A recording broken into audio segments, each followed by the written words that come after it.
So tonight we are losing this fight, oh help us. So tonight is no one on our side who's gonna help our souls tonight.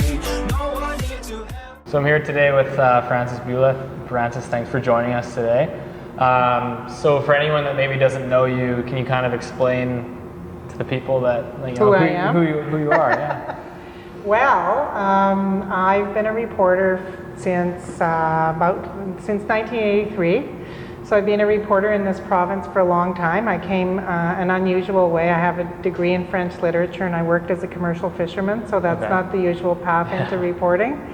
And I've been reporting on city politics and urban issues since 1994. Okay. I'm what you call a beat reporter, which means I focus on one beat, one area. It's interesting to see how the focus has changed over the years, what I'm reporting on. When I first started, I got very interested in housing because Vancouver was starting to have the beginning of a homelessness problem, and that was the main issue. It wasn't as bad as Toronto's. Toronto was terrible. People were sleeping out on the sidewalks in the downtown business district. But it's interesting how it's changed over the years. The topics that are sort of top of mind change. Sometimes it's environmental issues. For a long time it was, the supervised injection site and drug issues in the downtown east side. Sometimes it's what's happening with Chinatown or Gastown or Heritage. So I love it. It's a great beat because it changes all the time, and I kind of get to cover the world through the lens of Vancouver. Yeah, so you're covering mostly Vancouver, and then you also have a popular blog, francisbula.com. Or State of Vancouver, but it's francisbula.com. And how long have you been doing that for now? So I got my first blog just before I left the Vancouver Sun, because I worked at the Sun for 20 years. Okay. And then I went out on my own in 2008. So I had a blog there starting in about 2007, and I've had one ever since. I really like it. It's a great way to connect with people. Exactly. And for people to be able to see my stories sort of in one package and kind of my extra comments sometimes on my stories. Yeah, it seems like you got a pretty loyal following. So. Yeah. No, I think people are interested in city issues and urban life, so they're looking for someone who can kind of explain it to them. Yeah, exactly. I don't think there's too many people like you here in Vancouver that can really give people the full scope of what's going on. So. Yeah, because I'm old. I've been doing it for a long time. So I remember, every time someone says, "Oh, this is the first time it happened," like, "Oh no, no, my friend, it's not." You can scale way back and say, "No, this is when it happened." Yeah. So I know that you obviously cover a wide variety of topics, but given this is more so a real estate show, I want to focus on that and kind of get your take. And it is, what we're all covering almost nonstop these days. Yeah. I plead sometimes, can we have another fight over bike lanes, anything to change the topic? Yeah, totally. But no, real estate and housing is obviously front and center, for all the city governments that I deal with. It's not just in Vancouver, it's West Van, North Van, Coquitlam, Surrey, everywhere they're grappling with a whole set of problems. Exactly, it's not just Vancouver. This is spread out to Chilliwack, to Mission, those areas. Right. And the whole panoply too, both unaffordable real estate, for working people, and then homelessness. Yeah, exactly. So obviously, what's your take on it then? On what's happening generically in the region these days? Oh well, I've figured it all out. This is kind of. This is. I figured it all out, and I'm going to reveal it now. Here's the answer. I think all of us are completely dumbfounded by what's happened in Vancouver in the last couple of years, in particular, just an incredible pace of change in what is happening in terms of development, in real estate prices, and the movement of different groups of people around the region as they're trying to find housing that works for them. And I think, like a lot of people, we're all trying to understand what is going on here. What are all the factors that are at play? Because other cities are seeing housing prices accelerate at a much greater rate than local wages. Yeah. That's happening in sort of key cities around the world. Yeah, New York, San Fran, Hong Kong, Australia. Yeah, and even smaller cities. Yeah. Minneapolis or whatever. But then there's other added elements here. Obviously, there's the whole issue of foreign capital coming in, either through accepted immigrants or through foreign investors, and everyone's trying to understand what role that plays, both in the immediate market and then sort of cascade effects. What role does a booming millennial generation have? They're all trying to get into the housing market, low interest rates, Vancouver's constrained geography, lack of supply, neighborhood resistance to new developments, all of those factors. I think we're all trying to understand what is the formula that's creating this crazy situation in Vancouver. I think you literally just touched on like 10 of and there's probably like 100 other ones I've heard. Like it's just like there's so many like different angles. So it's and it makes it really hard for the public to understand what they should press for, and for politicians to kind of just be in a muddle all the time. Yeah, so there's always that counter argument. And like you said earlier, you've been covering this stuff for a long time. Counter argument is that Vancouver real estate prices historically have always been very high, and some people will say that this is nothing out of the norm. Yeah, I mean, they have been high. I mean, I bought my first house in 1989. I couldn't afford it on my own. I bought it with my mother, and it was during a run-up where we were just like in a panic, because if we don't buy this week, it'll be 20 grand more by next week. And I remember when I moved into the house, I went, oh, there's a fireplace here. I didn't know that, because we just ran through so fast. We didn't really look. So Vancouver has been an attractive place for Canada for a long time. People have retired here. I know some people scoff at that now, but there did used to be people from the prairies or Ontario who'd go, I'm not living through another winter once I get my pension check, and they would move out here. It has historically always been attractive, but obviously the disconnect between local wages and the price of housing has grown. Do you think this time is a little bit different around? It feels different. It's hard to tell, because I have to say there's a lot of very heated reporting about this, and I find it hard to sort of determine what's really going on, because there are people in different camps arguing this or that going on, and to try to keep track of all the arguments and then come up with a global picture of what's happening is difficult. Yeah, I think one of the first times... That's why I rely on people like you. I'm trying. So I think one of the first times I actually heard you speak was at the Vancouver City Planning meeting about 6 months ago. Right, a City Planning Commission session that was about trying to look at what are the major milestones of Vancouver's history. Yeah, exactly. And you were on the panel with a guy, Bob Rennie. And two other women. Yeah, I don't remember their names. Yeah. But anyways, so I think one of the huge topics in there anyways, but it was more so obviously Bob was pushing for it, but it was the supply side. And I think you were on board, and don't get me wrong, I agree too, that there needs to be more supply. When you talk about supply, what are some of the areas in your opinion that need to be pushed further for densification? Is there certain areas within Vancouver that... Well, that's a really complex question. There's lots of ways to increase supply.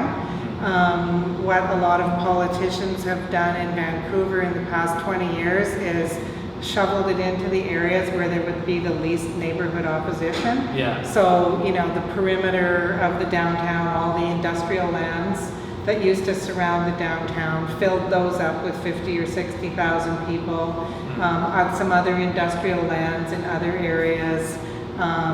During the housing crisis of the early 90s, when Gordon Campbell was mayor, one of the things they did was they rezoned the city so that you could build on arterial streets, you could build a row of commercial or a floor of commercial with 3 floors of residential on top. We take that for granted now, but that's something that was brought in the 90s. But it is always shoving density and new development into areas where it won't disturb existing residents. And the problem now, at least in Vancouver, is you're running out of that kind of room. And so there's this search for, well, how are we going to keep absorbing the new people who want to come here? It's a little bit easier in places like Coquitlam or Surrey, which still have vacant land, or they have certain areas that they can, maybe a piece of industrial land that they can let go. But it's obviously what the dilemma for the whole region now is. Are you really going to just keep shoving all new development either onto the diesel-packed bus routes or into former industrial land, or are you going to try to start changing the single-family areas? And that's, I don't know if you've interviewed Sam Sullivan or Jeff Meggs, but both of them, who are from two different political parties, have said, it's really hard to move into those single-family areas. People are so resistant. It's political suicide to try to do it. And yet, I think we have a younger generation, like your generation, coming on saying, we don't care so much about preserving those older neighborhoods because we're never going to get into them anyway. So. I can testify to that firsthand. I think people understand if you want to own a home or live in the city, it needs to be densified. People millennials are totally good with living in a condo. I think it's become the reality is that hey, you know what, I'm gonna have a family and I'm gonna live in a condo or a townhouse. There's an interesting new book, The Death and Life of the Single Family House, by a UBC professor that is about how people are adapting to this idea that maybe they're not gonna have a big house in a suburb with a yard, and maybe that's a good thing because there's certain disadvantages to that lifestyle. So I know there's a lot of studies out there that obviously show the pros of kind of densification and creating these communities. And sort of but I think everyone's looking for a way to do it that is still livable. Because one of the problems I have when I see city planning is it's often, okay, we need to absorb 10,000 new people in this community by 2040 because we're going to get 1 million new people. So all of you have to take a little bit more, 10,000 more. So then they plan for a certain number of towers and townhouses and this and that. And my question always is, well then what about the 30 years after that? Are you just going to keep packing people in higher and higher buildings? Or at some point do you go, here's the mix we want, and we've achieved the maximum we can here, and realistically to absorb new people, we're going to have to take up some extra land. I never get a sense from people in planning that they have an ideal version of the mix of densities that you want, and that you're not going to go beyond that. It always seems to be, we'll pack in more for 30 years, and then we'll pack in even more for another 30 years. And I think that's what alarms people a little bit, where does it all end? Yeah, it's hard to kind of really plan that far ahead, I guess. I don't know. I know, Is but it a little conflicting? But I think it's the way they're set up to work. But it would be good if someone said, here's how a city can ideally work. You have some super high density areas, you have some medium density areas, you have some low density areas, and this is how they're sort of arranged throughout a region. And if you try to do too much more than that, you're actually going to start eroding livability. And I haven't seen anyone do that. They just keep talking about how to shoehorn in more, and I never get a sense that there's a maximum that they think is, you shouldn't go beyond. So, but back to your question, I think a lot of millennials, if you said, let's rezone the whole city so that anytime a single family house comes down, you could build a duplex or stacked townhouses or whatever, I think they'd go for that. Yeah. The problem is the existing owners aren't too crazy. Yeah, I'm just trying to there's certain areas, I don't know if you have certain areas in mind, I can certainly give you an example. I think I had a conversation with Tom Davidoff, and it was interesting because the argument that he was making is people were so resistant to having changes in their neighborhood. But then you look at an area in the west side of Vancouver, the Arbutus corridor, that neighborhood is, they say don't change my neighborhood, but that neighborhood has already changed. It used to be middle class working people, and now it's these big massive houses, millionaires, and a lot of them are vacant. Yeah. So it's your neighborhood has changed already. Yeah, and that is the argument that you're seeing in a number of municipalities. you know, in West Van, they were talking about how can we bring in some row houses and townhouses and coach houses. And the argument there was, like, this community's changing whether you like it or not. You're either going to get gigantic monster houses and nothing else, or we're going to change stuff a little bit so we can get different forms of housing and allow more people in here. So, but Vancouver's gone through a lot of change, more so than most other cities, and I think that's really hard on many people. Like, they've seen in a single generation the city kind of go, you know, I would say from pre-1980s, they've seen it go from a, you know, almost a Saskatoon-like town. Yeah. I mean, you know, little I've seen some of the aerials where they put the pictures together, or it goes from the 80s to the 90s to the 2000s. Yeah. Like, you just see all these towers go up and like. I mean, when I grew up in Vancouver in the 70s, I used to take the bus all over town. I lived in North Van and my cousin lived near City Hall, so I'd take the bus all the way across town. Oh my God, like the dumpy, you know, like it looked like, you know, Port Hardy on a bad day sometimes. Yeah. And now it's just totally. Yeah. Yeah, I mean, you live in East. You live in East Van? I live near Fraser and 12th. Yeah. Okay. Okay. Just trying to think of some areas. I mean, like, I always drive up like Pryor Street. So you have like all those like detached houses along Pryor, and there's like so much traffic, and it must be so noisy. And like, I think the whole value of that land is in because it has the potential to be redeveloped. So I just wonder like why maybe those homeowners. Well, you're going to have the people with pitchforks after you for that. I mean, that group is trying to get the traffic off Pryor and get it back to a single-family neighborhood. I mean, I think the area I live in, Mount Pleasant, I think, you know, it's a great area that's an example because we have a lot of 8-story apartment buildings going up along Main and Broadway.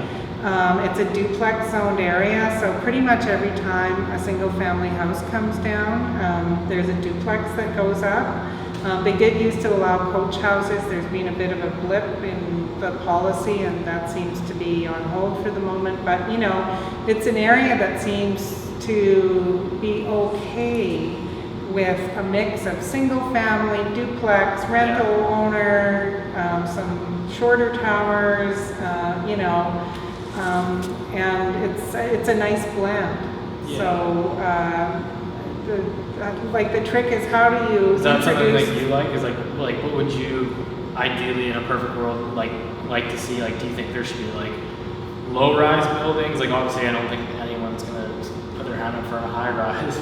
Well, you know, I think high-rises really work in certain areas. Like, we're down now near the stadium here. I love it when I come down here and I see, you know, it feels really urban and, you know, Manhattan-esque or whatever. And I like it when I'm down here. And then further out in other neighborhoods, I think that, you know, sort of more mid-rise works better. It makes people feel more comfortable, less like, oh my God, we're turning into the downtown.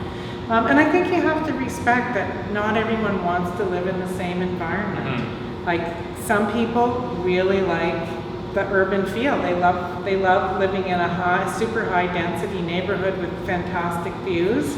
And others want a more mid-rise environment. Some want an even quieter environment. And I think what the region has to do is provide a choice. And I have to say, one of the criticisms I have of planners is they always make it sound like, you know, you're a sinner unless you all want to live in a super high-rise neighborhood. You know, and realistically, some people do, some people don't. And there should be choices within a region, and then you pay for your choice. Yes. Where do you feel like the middle ground is? And it's kind of like a mix. A mix. Yeah. Which is not, I don't think we're really there right now. No, we're not, because we grew up, I mean, we're like a lot of Western cities where you created this guy who just wrote the book about single-family houses. He calls it the Great House Reserve. You know, these lands where you could only have a single-family house and no businesses practically and so on. You know, a city that I like, and you'll be surprised when you hear this because it's not European, but Los Angeles. Which is an older city. If you go to some parts of Los Angeles, it's super interesting that they'll have a mix of, like, they'll have some single family houses, and then there'll be a duplex, and then there'll be a small apartment building, maybe like with 8 units. Yeah. And then another single family house, and then a triplex, and That's crazy. you know, I love those areas of Los Angeles. Total. I mean, I guess it gives people like options, right? Yeah. Getting away from that kind of talk, I mean, obviously another big discussion is like Airbnb in Vancouver. Yeah. So I want to get your thoughts on that, because I know, like, obviously, I know, just speaking with you before, and like me and you were both advocates that we actually use Airbnb I like, do use outside of Vancouver. Airbnb. Yeah, I've So- used it a lot. I mean, it started early. I used to do house exchanges. Have you ever heard of that? Like HomeLink? Back in the 90s, like you could join a service and you could exchange houses with someone in another city. So I did that in Philadelphia, and I did it in London, and I did it in Paris. And then then there was something called VRBO, Yeah. Vacation Yeah, I've heard Rental of by that. Owner, before Airbnb. And I think a lot of people are looking for a more home-like experience when they travel. And the dilemma is, how do you allow that without, you know, simply turning your city into a giant hotel? Because I do use Airbnb, I try to find people who are renting it out because they're away for the weekend, Okay. or you know, something like that, like where they're living in it most of the time, and then. So you really have a good heart then. Well, I mean, we all try to be somewhat ethical, I think. Yeah. I mean, I can't say I always succeed Yeah. at that. Sometimes I get fooled, or sometimes I'm desperate, or something Yeah. like that. But, you know, and I think that the cities I've seen moving to an interesting resolution are saying, you can do Airbnb as long as it's no more than 90 days per year. Yeah. So then that allows people who want to do a room, or maybe even they have a basement suite, but they're not willing to rent it year round. They just don't want permanent renters. So you give them 90 days of income. Okay, that's okay, but no more than that. That's one resolution that I'm seeing that I think a lot of people could live with. Yeah, I feel like that's more so in like the trend of like where the world's going is like, if you say you want to travel to Europe, which a lot of people now are going traveling, Yeah. experiencing the world, it's like, if you're gonna go travel to Europe for a month, like wouldn't you want to rent out, say, your condo for a month and have that income come in, and it's gonna help pay for your trip? It's almost Especially we have a pretty mobile populations these days. Like people, as you say, they will go to Europe for a month, or they'll take some job somewhere for a month, or you know, whatever. So it's nice to be able to sort of share those spaces rather than having to create a whole new stock of housing that's just for these mobile people. Yeah, exactly. So but it's fine, like it's difficult. And you could, I mean, I don't know, you know, some people would even make the argument for why not have a certain stock of units that are available permanently for Airbnb. Like you either do that or you build another hotel. Like which one do you want? Yeah, exactly. It's the whole issue of taking units away from people who are full-time renters. You know, and I've heard of that. I've interviewed people who said, oh yeah, well I converted my basement suite because my tenant was moving out and I decided to Airbnb it. And then I've heard later, oh, the tenant didn't move out on their own. You know, like they were pushed out. Yeah. Because this person wanted to Airbnb the basement suite. So that's a real Obviously make a little problem. more money. Do you think, like, I guess with that in mind, do you think that Vancouver and Airbnb can like peacefully coexist?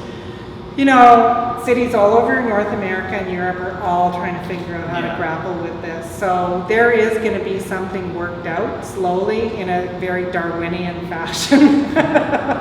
You know, there's going to be deaths along the way. And I think, you know, cities are going to experiment with what works best for them, and then, you know, others will copy that model. There's going to be some kind of adjustment because clearly there are people who want to use that service. Was it like New York that just like pretty much outright banned it, I think?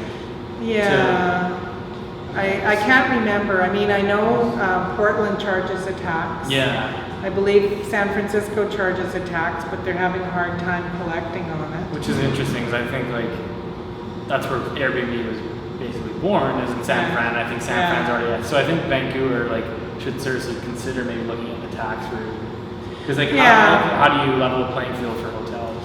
Yeah, and also one of the things that is a struggle that's aside from the city is a lot of stratas are not crazy about having their buildings turned into Airbnb hotels. The other owners or the other tenants don't like it, so that's an issue too.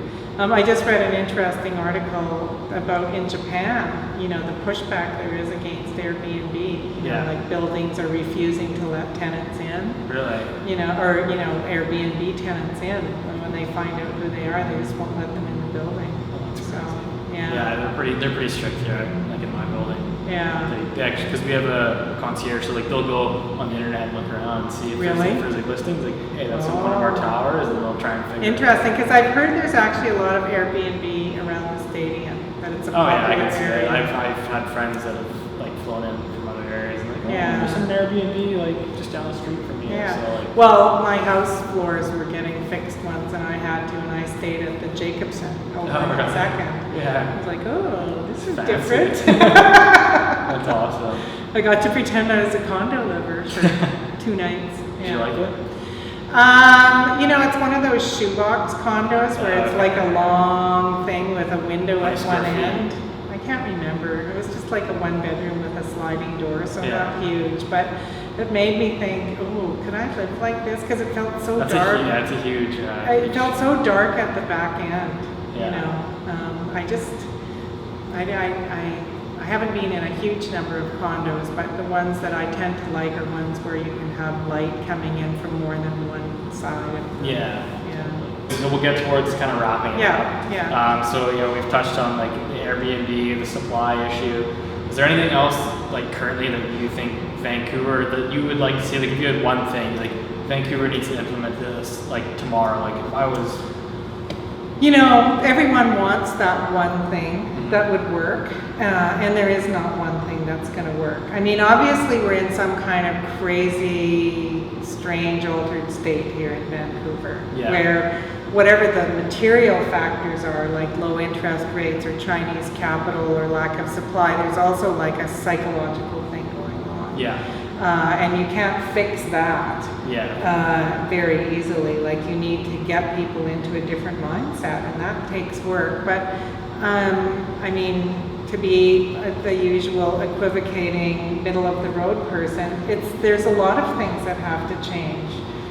There does need to be more supply. I mean, realistically, one of the reasons prices go up is because you have maximum number of people bidding on a finite product. Supply and demand. Yeah. And that's like a whole other story. They can get into that and say like, we won't get into that since it's going to be a whole other video, but basically you talk about the supply and demand, and the counter argument is obviously that most of the new supply is going to foreign buyers and da-da-da-da-da. Yeah, I mean, that's only a problem if they're keeping it empty. If those foreign buyers are putting money in and it's turning into rental apartments, is that such a terrible thing? And then obviously now we have the empty housing tax, which Mayor Greg Robertson's coming out with, so maybe that helps, and then it's like, okay, now how do you actually police that? I could sit here and talk to you for hours and hours and hours. This is fun. I won't take too much more of your time, so I want to just thank you obviously for coming on the show and taking time out of your day. And well, it's good to illuminate these issues. You know, I think people care about this and they care about the future of the city,